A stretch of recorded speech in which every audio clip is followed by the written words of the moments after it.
Ritesh Ranjan Pandey, famous singer नाम नहीं आप।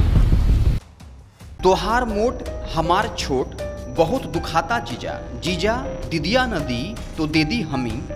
एक गोरी राती में खेली कोने खेल, अभी तक महकेला करुआ तेल। ऐसे ऐसे कई महान बोल के गाना गाने वाले गायक को प्रशांत किशोर की जनसुराज पार्टी ने प्रत्याशी बनाया है। आरसीपी सिंह जब प्रेस कॉन्फ्रेंस कर रहे थे, रितेश पांडे का नाम लिया तो प्रसिद्ध कहना भूल गए।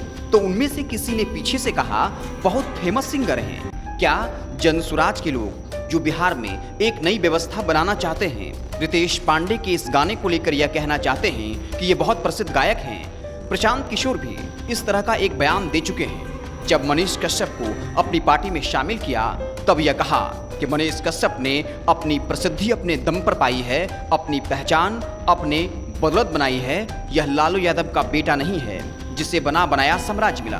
तो क्या प्रशांत किशोर बिहार के हर युवा को मनीष कश्यप जैसा बनाना चाहते हैं? क्या बिहार के युवा झूठी खबर फैलाकर दंगा भड़काना सीखे ताकि देशद्रोह का केस दर्ज हो जाए, राष्ट्रवाद के नाम पर निर्दोष कश्मीरी मुसलमानों को पीटे, किसी मामले में गैराज में घुसकर कर्मचारियों को मां बहन की गाली दे, फिर सोशल मीडिया पर व्यू के लिए वायरल कर दे, रह रह कर धर्म विशेष को लेकर जहर उगलने की सीख ले बिहार के युवा मनीष कश्यप से। प्रशांत किशोर क्या अरविंद केजरीवाल पार्ट 2 हैं? अरविंद केजरीवाल जिस तरह से शुरुआती दौर में बड़े बड़े वादे करते गए, बेटी की कसम भी खाई और फिर उसी राजनीति का हिस्सा हो गए। जैसे ही केजरीवाल सरकार में आए, अपने एक एक वादे से पलटते गए।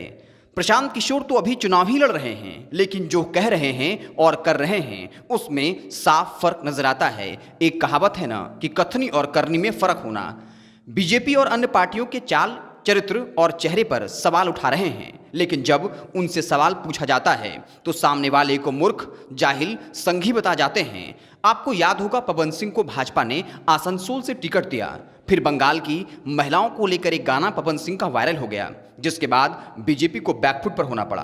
प्रशांत किशोर से जब सवाल पूछा गया कि आप कुछ गलत लोगों को अपनी पार्टी में शामिल कर रहे हैं, तब प्रशांत किशोर ने जवाब दिया कि हमारी पार्टी गंगा है, कई नदी नाले बहकर गंगा में आते हैं, इससे कोई फर्क नहीं पड़ता। लेकिन शायद प्रशांत किशोर को ये मालूम नहीं कि गंगा अब मैली हो चुकी है, ये पीने लायक नहीं है, क्योंकि कई शहर के नालों के पानी गंगा में जाते हैं और इसका बाकायदा डेटा मौजूद है। तो प्रशांत किशोर जो बिहार में एक नई व्यवस्था बनाने की बात करते हैं, वो जो कहते हैं और करते हैं उसमें साफ फर्क नजर आ रहा है।